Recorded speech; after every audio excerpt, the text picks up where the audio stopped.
Well, good afternoon, and thank you very much for joining me today. What I'd like to focus on today is five areas. The first of these is really just talking a little bit about the loneliness of bereavement generally. Then to go on and speak a bit about why COVID-19, what's happening in the world today, is making that worse. Once we've done that, I'd like to then think about how you can look after yourself as individuals and how you can look after others. And finally, to round it off with looking at what sort of support we can offer you. So I guess when we are bereaved, it can quite often feel like the world seems to have stopped, and everybody around us is carrying on as if nothing has happened. And I guess to a certain extent that's the case. It will feel like that. But sometimes that can mean that when people come to us with their own concerns and everyday grumbles, it can make us feel quite irritated or angry with them because they don't understand what we might be going through when we've lost somebody that we care about. Particularly around celebrations like birthdays, either your birthday or the birthday of the person that you've lost, or big celebrations that we have like Christmas. These can be particularly hard and lonely times because everybody else is out there enjoying themselves, getting ready for Christmas, while we may be in a very, very different place. And we can feel like nobody knows how it is to feel that way and to feel the way that we do. People, my experience of dealing with people who've been bereaved is that people often don't know what to say to them, or they're embarrassed. We as a culture are not really very good about talking about death, and people always report that friends will stop ringing them because they're embarrassed, or in some cases they'll cross the road to avoid people. And I think this makes it an incredibly lonely time. While we are trying to deal with somebody that we love who has died, we also have lots of stuff that we have to do. And I use that term because there is so much that we have to do when somebody dies. We have to register their death. We have to let lots of organisations know that they've died. And this takes up a lot of time and can be very, very frustrating. And again, we can feel really alone while we're going through this process. So Elizabeth Kubler-Ross created a model for grief and bereavement, and it has 5 components: denial, anger, bargaining, depression, and acceptance. Denial tends to obviously happen at the beginning of a grief process, and it does take quite some time for somebody to understand that the person they love is not going to be there anymore. I think particularly at the moment where they may not be able to have been with them in the last moments of their life. This then gives way to anger and frustration, perhaps with other people as things happen in life. They may find themselves bargaining or struggling to understand why it's happened and what happened. This then eventually gives way to depression, and then very, very finally acceptance and an ability to start to move on. Although this feels like a linear process, what we understand now is that it's not a linear process at all. And we might move through these stages on a weekly basis, on an hourly basis, or even minute by minute as we try to get meaning out of losing the person that we love. And so all of these 5 different stages all overlap, and they really happen in a very haphazard way.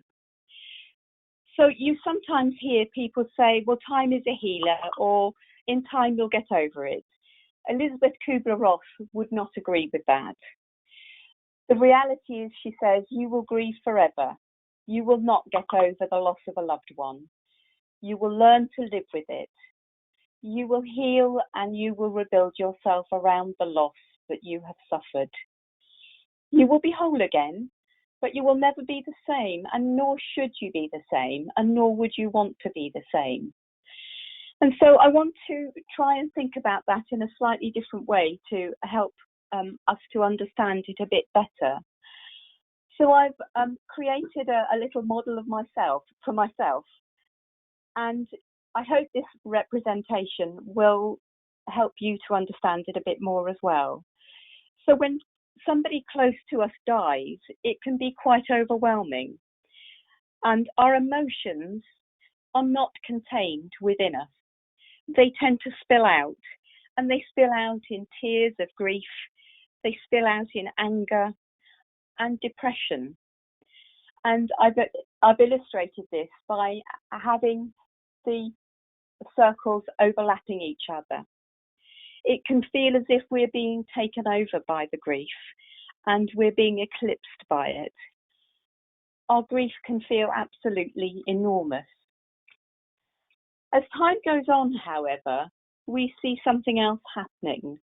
As the grieving process continues, we become more in control of our emotions, and the grief becomes a part of ourselves, which we hold inside of us, and we hold it inside in a quieter, a more contained way. However, what we do know is that the grief that we feel and the emotions that we feel quite often resurface at particular times of the year. They may be birthdays, wedding anniversaries, Christmas again. And it generally is a time when we tend to celebrate or get together. And then we may especially feel the lack of the person that we've loved and cared about. Before I move on further, I just wanted to touch briefly on losing somebody that we don't love, because that is a fact of life, unfortunately. We don't love everybody that we have in our life. Hopefully we do, but that's not always the case. And some people may struggle to have a relationship with somebody when they're alive. And when they die, people around us might expect us to be sad or unhappy, but we might not feel that. We might actually be relieved that the person's no longer with us, or angry, or probably upset that we haven't been able to put things right before they've died. Grief is not always a very, very straightforward thing. And so sometimes we may feel that people react in a strange way, but it might be that their relationship with the person who has gone has not been very straightforward. So why does COVID-19 make it worse? I guess the thing that we've all realised with the news items that happen every single day of our lives at the moment, people can die of COVID-19 very, very quickly, and we may not get a chance to say goodbye to them. And I think what's been most cruel for people is that they may find that they can't be with their loved ones in the last moments of their life, which can be really, really painful.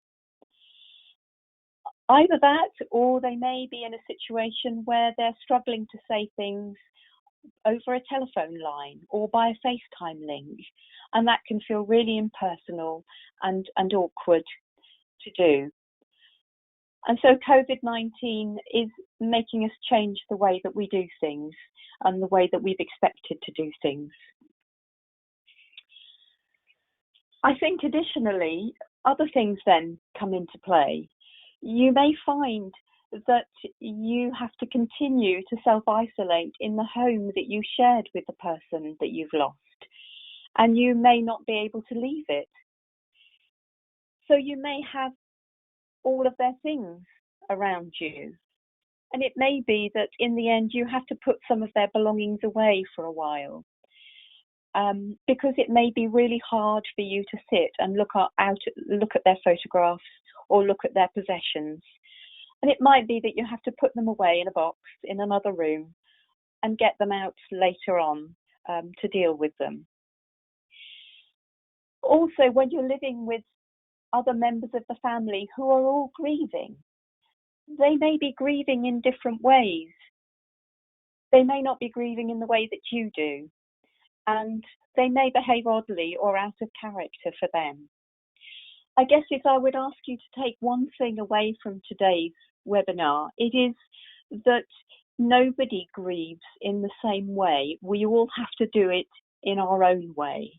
There is no one way of doing it. There is only your own way. And that also applies to the time frames for grief. There is no set timetable to grieve for somebody that you care about. You may grieve over a few months. You may grieve over many years. And there are some people that we talk to who have never grieved for somebody who they've lost a very, very long time ago.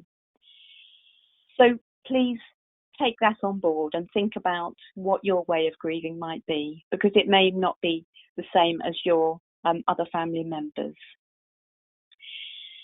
So the results might be that COVID-19 does make it worse. It might lead you to feel quite shocked or more guilty than you otherwise would.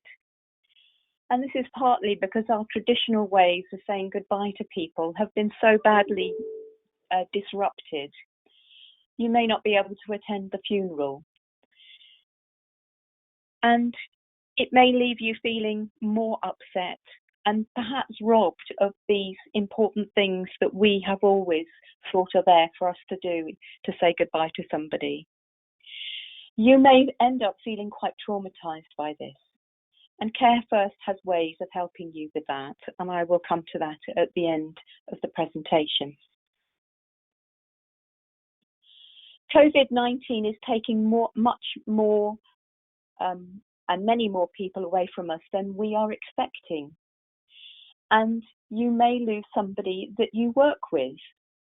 One of the strange things about being in the workplace is we don't generally expect to lose a work colleague. And your feelings about the loss of a colleague might take you by surprise. We spend many hours at work and we form relationships with our work colleagues. And I'm not really referring to sexual relationships that we might have with work colleagues, but our colleagues quite often become our friends also. And so COVID-19 puts us in a place where we never ever expected to be.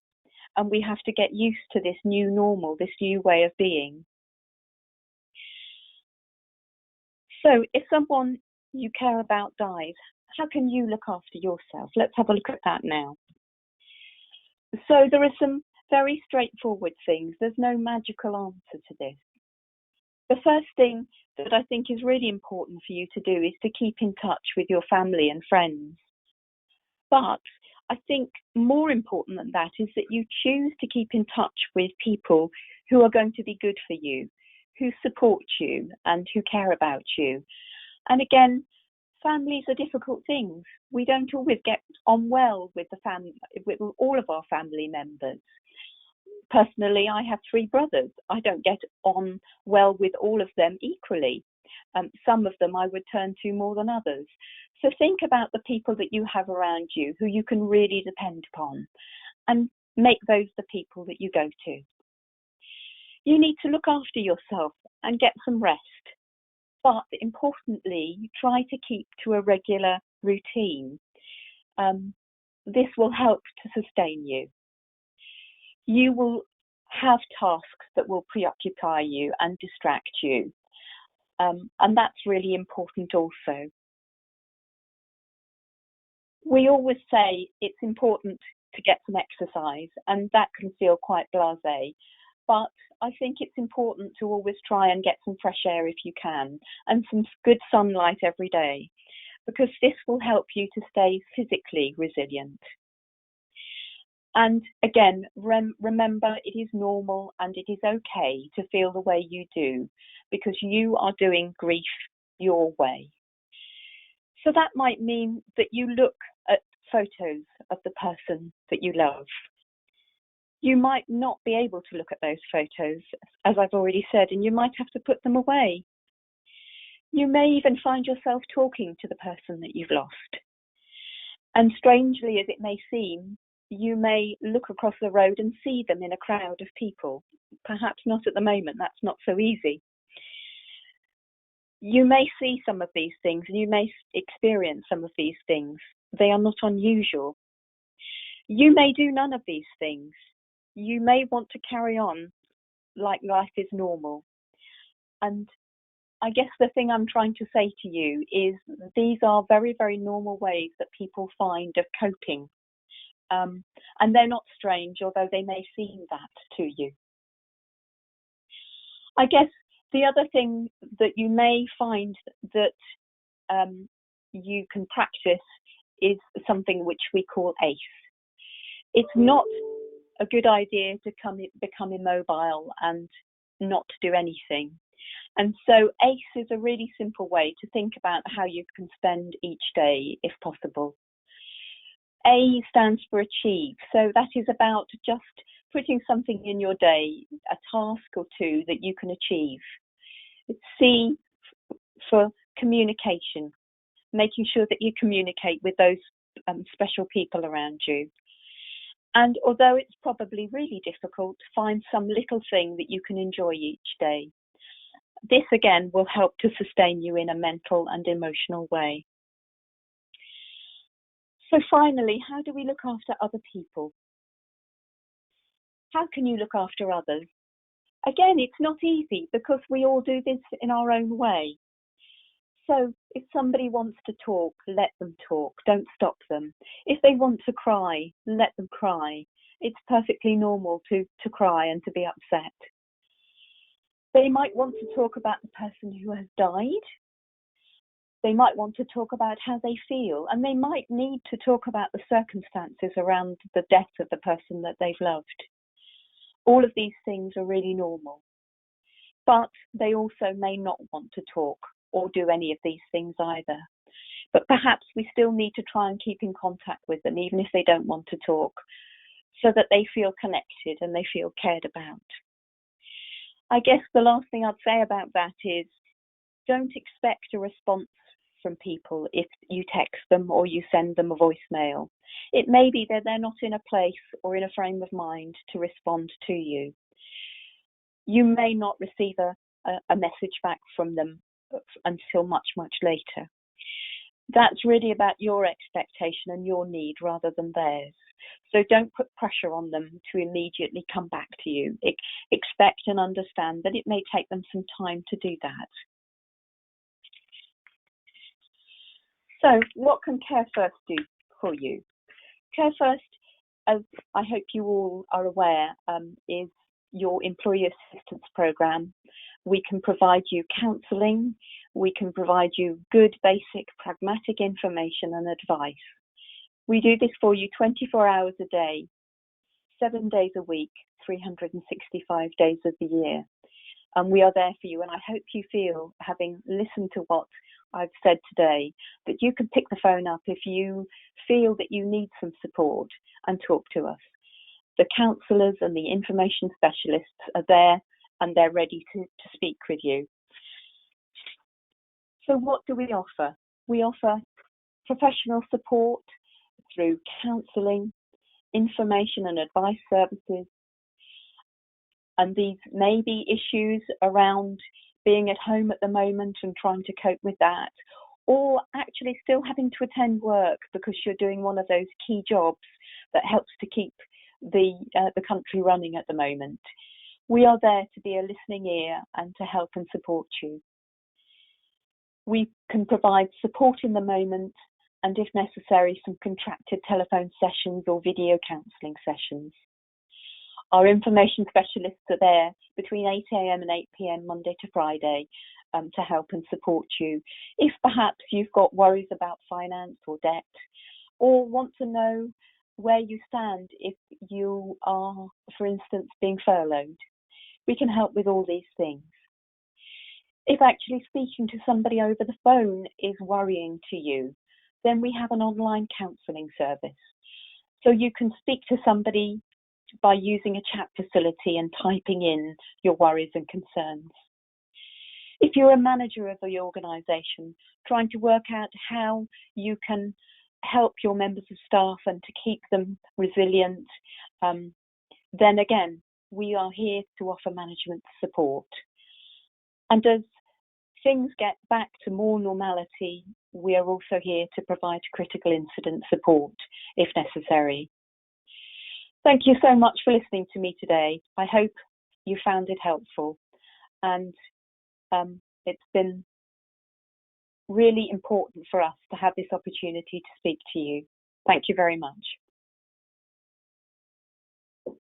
That's brilliant. Thanks very much, Jessica. Thank you. So just to hand over to any of the attendees, if anyone had any questions at all for Jessica. If anyone has any questions, there's a chat box or a questions box, if you like. Please feel free to pop in any questions that you've got for Jessica around bereavement, and I'm sure Jessica will be more than happy to answer them right now.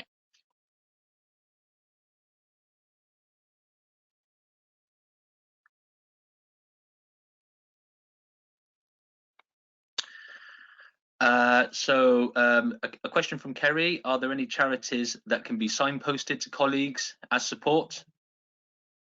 Yes, absolutely. There are lots and lots of different charities. The main bereavement charity is, as we perhaps know, is Cruise. They, I guess, will be quite busy at the moment. There are also lots of specialist charities, particularly around, again, probably not something that we hope will happen a lot at this time, but if you've lost people through suicide, if unfortunately people have been attacked and murdered, there are specific charities that we can direct people to. But what we would ask is that you contact the helpline, talk to us about your circumstances, and if necessary, we will point you in the right direction so that we know that you're going to somebody who will have a good understanding of your particular circumstances. We have a question here from Josie. So Josie, you've asked if you're able to get a copy of the slides. I can send you those, absolutely no problem. Also, at the end of the week, we upload all of these webinars. So these are recorded and we pop them onto our lifestyle website. So if you pop into the lifestyle website using your login details, on the left hand side, once you scroll down, you'll see all of the information there and pre-recorded webinars and articles around COVID-19. So that would be the place to go, really, if you want the recorded webinar, and I can send you the slides by email. We have a question from Joe. So Joe's question is, can my partner make use of Care First services through my membership as well? So Joe, I would have to look into that for you, depending on which organisation you're from. So if you leave that with me, I can contact you. Bear with me a second. I'm just writing that down, and I will get in touch with you around that. A question here from Beverly again. You can have a copy of the slides. Kerry, so there's a question asking, what about support around people being lost to COVID-19? Is there specific support around that? As I understand, that I could feel much like the loss is a bit of a statistic rather than something personal.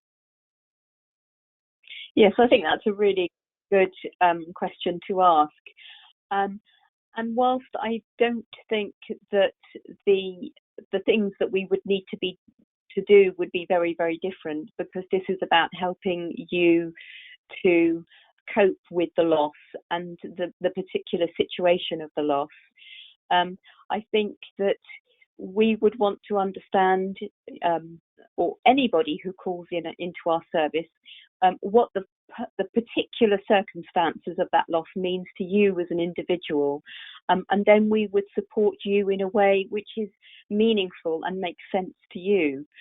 There is no sort of magical answer to that question. It's really about taking the time to understand you as an individual, what COVID-19 and the circumstances around the death means for you, and to make that important and relevant to you.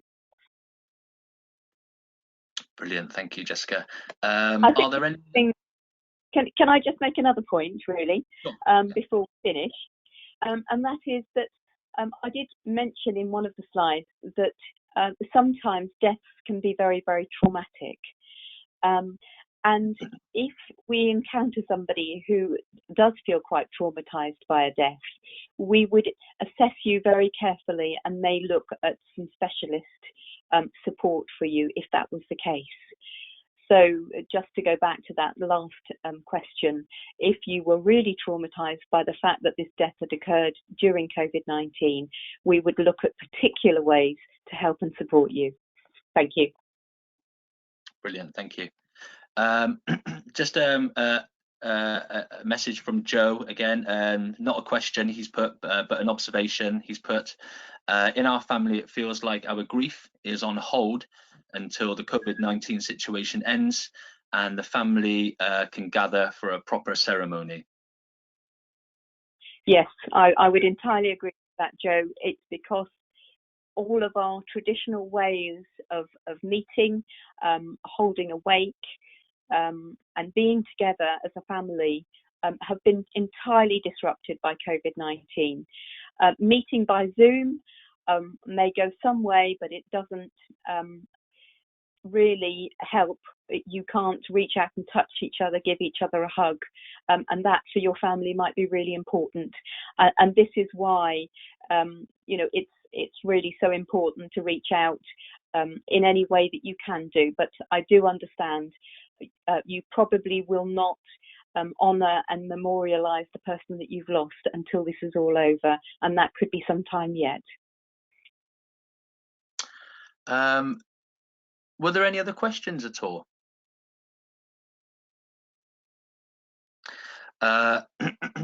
Samantha's just popped into there saying, I lost my husband on the 23rd of January to MND, just getting back to work now, but it's very strange. Thank you for this webinar. That's great. Thank you very much, Samantha. Thank you.